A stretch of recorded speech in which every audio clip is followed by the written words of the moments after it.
Freeze! No, sir!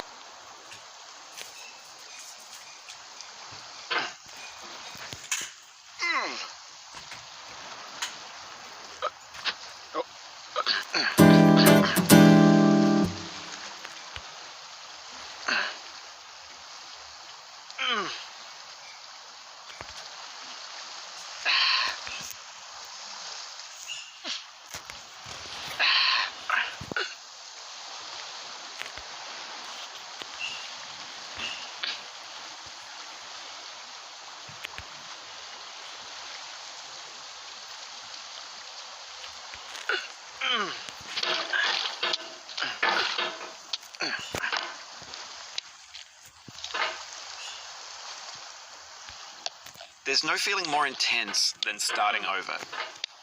If you deleted your homework the day before it was due, as I had, or if you left your wallet at home and you have to go back after spending an hour in the commute.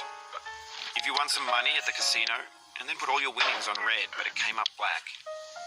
If you got your best shirt dry cleaned before a wedding and then immediately dropped food on it. If you won an argument with a friend and then later discovered that they just returned to their original view. Starting over is harder than starting up. If you're not ready for that, like if you've already had a bad day, then what you're about to go through might be too much. Feel free to go away and come back. I'll be here. Alright, thanks for coming with me on this trip. I'll understand if you have to take a break at any point. Just find a safe place to stop and quit the game. Don't worry, I'll save your progress, always, even your mistakes. This game is a homage to a free game that came out in 2002 titled Sexy Hiking. The author of that game was Jazzuo, a mysterious Czech designer who was known at the time as the father of B games. And B games are rough assemblages of found objects. Designers slap them together very quickly and freely, and they're often too rough and unfriendly to gain much of a following. They're built more for the joy of building them than as polished products. In a certain way, Sexy Hiking is the perfect embodiment of a B game. It's built almost entirely out of found and recycled parts, and it's one of the most unusual and unfriendly games of its time.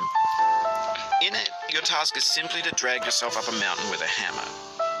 And that act of climbing, in the digital world or in real life, has certain essential properties that give the game its flavor. No amount of forward progress is guaranteed.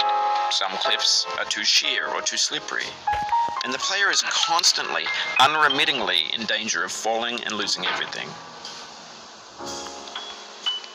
Anyway, when you start Sexy Hiking, you're standing next to this dead tree that blocks the way to the entire rest of the game. It might take you an hour to get over that tree, and a lot of people never got past it. You prod and you poke at it, exploring the limits of your reach and your strength, trying to find a way up and over. And there's a sense of truth in that lack of compromise.